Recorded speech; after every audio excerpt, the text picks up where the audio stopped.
শুনছেন বুঝসাবার episode number 20।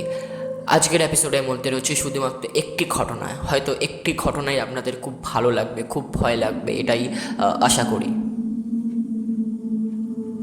প্রথমেই জানি রাখি সরি, কারণ অনেকটা লেট হয়ে গেল ভিডিও ছাড়তে, আপলোড করতে। সো সরি, আসলে আমি একটা ব্যক্তিগত কারণে বিজি ছিলাম কাজে, সো পারিনি অত টাইম দিতে, আর তাই জন্য এক্সট্রিমলি সরি।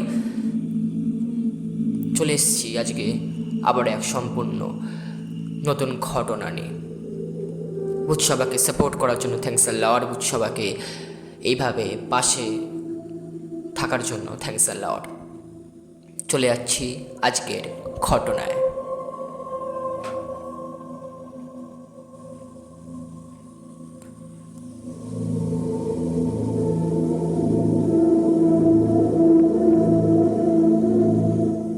ঘটনা শেয়ার করেছেন মৌমিতা দত্ত, মেল করে পাঠিয়েছেন আমাকে।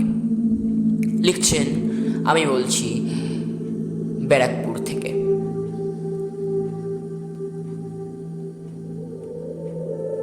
আমার বাপের বাড়ি ছিল চন্দননগরে। বিয়ে হবার পর আমি ব্যারাকপুরে চলে আসি। আমি সহ আমার বোন এবং আমার স্বামী একটা ফ্ল্যাটে থাকি। আমাদের বিয়ে 15 বছর কমপ্লিট। তো এই 15 বছরের মধ্যে আমি একটা অদ্ভুত জিনিস ফেস করি, যেটা তোমাকে আজকে শেয়ার করতে চলেছি।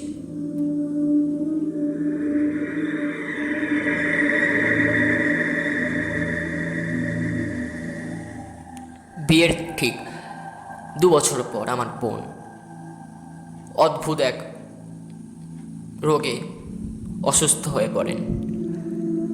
বহু ডাক্তার বদ্যি দেখানোর পরও কোনো ফল মেলে না। আমরা এর সমাধান খুঁজে পাচ্ছিলাম না। অপরদিকে আমার বোনের শরীর যেন ক্রমশ ভেঙে পড়ছিল, এবং সঙ্গে বোনের মনোবলও। ছোটবেলা থেকে আমার বোনই খুব চাপা স্বভাবের মানুষ, সব কথা নিজের মনের মধ্যেই রাখেন, কিছু শেয়ার করতে চায় না। তো ওর যে এতটা শরীর খারাপ হয়েছিল সেটা ও আগে বলেনি। ওর শারীরিক পরিবর্তন দেখে আমরা বুঝতে পারি ওর শরীর খারাপ বা কিছু একটা হয়েছে। তো ব্লাড টেস্ট করার পর যখন জানতে পারি বোন একটা খুব জটিল রোগের মধ্যে পড়েছে এবং বোনের হাতে আর টাইম নেই, তো বোনেরা জানার পর মানসিক দিক থেকে আরও ভেঙে পড়ে এবং আমাদের বলে যে তোরা টেনশন নিস না, আমার তো সময় চলেই এসছে, আমি এবার চলে যাব। ঠিক সেই মতো 2015 12ই এপ্রিলে আমার বোন পরলোক গমন করেন। বোনের এই অদ্ভুতভাবে চলে যাবে আমরা খুবই দুঃখিত হয়ে পড়ি। আমাদের মানসিক অবস্থা ঠিক থাকে না, আমি সহ আমার স্বামী। বোনে মারা যাবার পর এবং বোনের সব কাজ শেষ হওয়ার পর ঠিক 1 থেকে 2 দিন পর আমি নিজের রুমে রেস্ট নিচ্ছিলাম এবং ঘুমানোর জন্য প্রস্তুত নিচ্ছিলাম। আমার স্বামী পেশায় একজন ইঞ্জিনিয়ার, সো উনি ওনার অফিসে গেছিলেন। সময় ছিল দুপুরবেলা। আমার চোখটা সবে লেগেইছে, ঠিক সেই সময় আমার দরজায় কে নক করে, খুব জোরেই নক করে। আমি অদ্ভুতভাবে রুমটা খুলি, মানে আমার রুমের দরজায়, নট বাড়ির। আমি রুম লক করে ঘুমাই, সো এটাই আমার অভ্যাস। তো কেউ একটা নক করে, দরজাগুলো দেখি কেউ নেই, ভাবলাম হয়তো বিড়াল বা কিছু, কারণ আমাদের বাড়ি হচ্ছে 1 তলায়।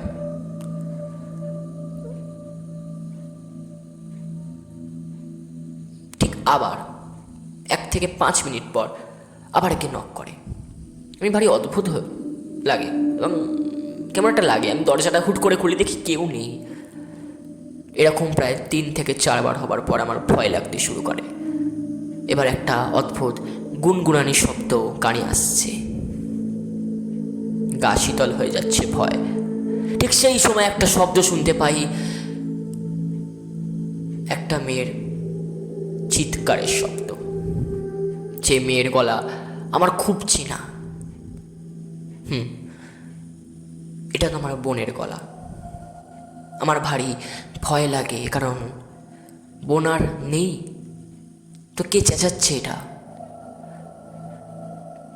আমি এসব সহ্য করতে পারি না, কারণ ছোটবেলা থেকে এসব ভূত প্রেত এসবে আমার খুব ভয় লাগে, তাই আমি সেন্সলেস হয়ে পড়ি। পরদিনের কথা বলছি, আমি সেম টাইমে ফ্রেশ হয়ে রেস্ট নিচ্ছিলাম। ঠিক সেই সময় আমার খাটের তলা থেকে আবার নক করার শব্দ। আমাদের হচ্ছে বক্স কার্ড, আর এবং খাটটা হচ্ছে অনেকটা উঁচু, কেউ সহজেই খাটের তলায় ঢুকতে পারবে এবং বেরোতে পারবে। তো ওখান দিয়ে নক করার শব্দ। হিন্দি সিনেমায় দেখেছি এরকম বহু কথা, কিন্তু রিয়েলে হচ্ছে এটা আমি বিশ্বাস করতে পারছি না। শব্দ শুনেই আমি ভয় পেয়ে যাই, বিশাল।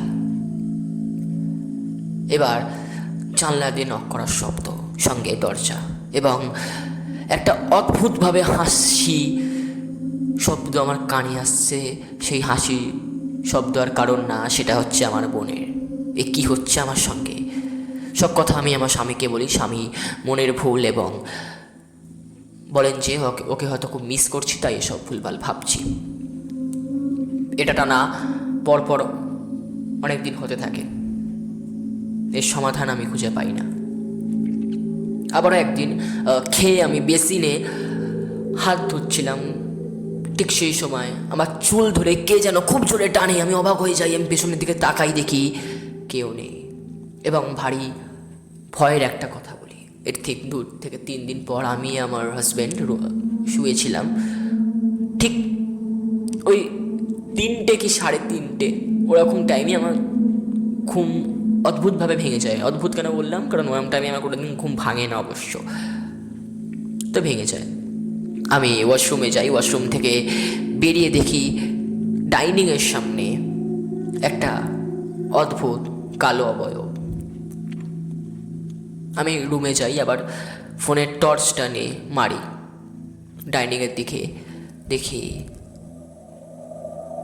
আমার বোন একটা অদ্ভুত দৃষ্টিতে, অদ্ভুত হাসিতে আমার দিকে বিকটভাবে তাকিয়ে আছে। দেখে আমার একদমই সহ্য হয় না। আমি চিল্লিয়ে নিজের হাজব্যান্ডকে ডাকি এবং বলি যে দেখো দেখো। দৌড়ে গিয়ে আমার হাজব্যান্ডও ওখানে যায়, কিন্তু যেটা হবার সেটাই হয়, ওখানে কেউ থাকে না। এরকম সেম জিনিস আমি বহুবার ফিল করতে থাকি। আমার আশেপাশে কারোর এক্সিস্টেন্ট আমি ফিল করতে পারি, কারোর থাকা আমি ফিল করতে পারি, কেউ যে আমার সামনে আছে, কি আমার সামনে ঘুরছে আমি ফিল করতে পারি। এসব আমার খুব সহ্য হয় না। আমি খাওয়া দাওয়া বন্ধ করে দিই, আমি রাতে ঘুমানো বন্ধ করে দিই, দুপুরবেলা রেস্ট নেওয়া বন্ধ করে দিই। আমি মানসিক এবং শারীরিকভাবে অসুস্থ হয়ে পড়ি। ডাক্তার দেখিয়েও কোনো লাভ হয় না। তো আমার পিসো জেঠু আমার কাছে আসেন এবং আমাকে এক তান্ত্রিকের সঙ্গে মিটিংয়ের জন্য বলে এবং আমিও যাই। এবং এটা প্রথমবার যখন আমি কোনো তান্ত্রিক ওঝা এদের কাছে যাচ্ছি, ভারী অদ্ভুত লাগে। উনি আমাদেরকে একবার দেখেই বলেন যে তোর ওপর তো ভর করেছে। আমি বলি কি ভর করেছে? তান্ত্রিক বাবা বা ওঝা কোনো অ্যান্সার না দিয়ে একটা ফুল, একটা তাবিজ এবং বালির মধ্যে থাকা চন্দন মিশিয়ে কী যেন মাখিয়ে আমার কপালে ঠেকিয়ে দেওয়াতেই আমার শরীরটা বিশাল হালকা হয়ে যায়। আমার কেমন একটা লাগে। এবং আমাদের বাড়ি উনি যান এবং বাড়ি গিয়ে কিছু যজ্ঞ এবং কিছু তাবিজ বলে যে সব বাড়ির চারপাশে পুঁতে দিতে হবে এবং একটা বড় যজ্ঞ করলে এই সমাধান থেকে এর সমাধান পাবো, এই সমস্যার সমাধান আমরা পাবো। তো আমরা বলি যে সব কেন হচ্ছে, তো উনি বলেন যে আমাদের বোনের মানে আমার বোনের আত্মার শান্তি হয়নি, ওর এই সময় যাওয়ার ইচ্ছা ছিল না, উনি খুব কষ্ট করেই গেছেন, উনি আরও বাঁচতে চায়, উনি এই পৃথিবী থেকে যেতে চায় না। তো তান্ত্রিক বাবার এসব যজ্ঞ এবং তাবিজ কবচ দিয়ে এখন আমরা ভালোই আছি, আর কিছু ওরম ফিল হয় না, কিন্তু মাঝে মাঝেই আমি বুঝতে পারি যে কেউ আমার সঙ্গে আছে। আমি সম্পূর্ণভাবে হয়তো ঠিক হইনি, এটা হয়তো আমার মনের ভুলও হতে পারে, বা এটা হয়তো আমার ভাবনা হতে পারে ভুলভাল, ওভার থিঙ্কিং যাকে বলে, বাট আমি এখন ভালো আছি বলতে পারো। তো ভাই এই ছিল আজকের ঘটনা, যদি ভালো লেগে থাকে অবশ্যই কিন্তু উৎসবায় পড়ে শুনিও। বয়সে হয়তো তুমি আমার থেকে ছোটো তাই ভাই বলছি, সো যদি ভালো লেগে থাকে অবশ্যই কিন্তু তুমি উৎসবায় পড়ে শুনিও অথবা পেশ করো। তোমার ভয়েসে একজন বড় ফ্যান, বেসিক্যালি তোমার ভিডিও আমি শুনেছি আমার হাজব্যান্ডের কাছ থেকে, আমি জানতাম না, বাট তোমার ভয়েস খুব ভালো এবং মধুর কণ্ঠে যখন তুমি ঘটনা শোনো আমার খুবই ভালো লাগে। তো আশা করি আমার ঘটনাটা ভালো লাগবে, আমি তোমাকে মেল করে পাঠাচ্ছি সাহস করে। যাই হোক, তোমার আরও ভালো ফ্যান বেস সাবস্ক্রাইবার্স বাড়ুক এটাই কামনা করব।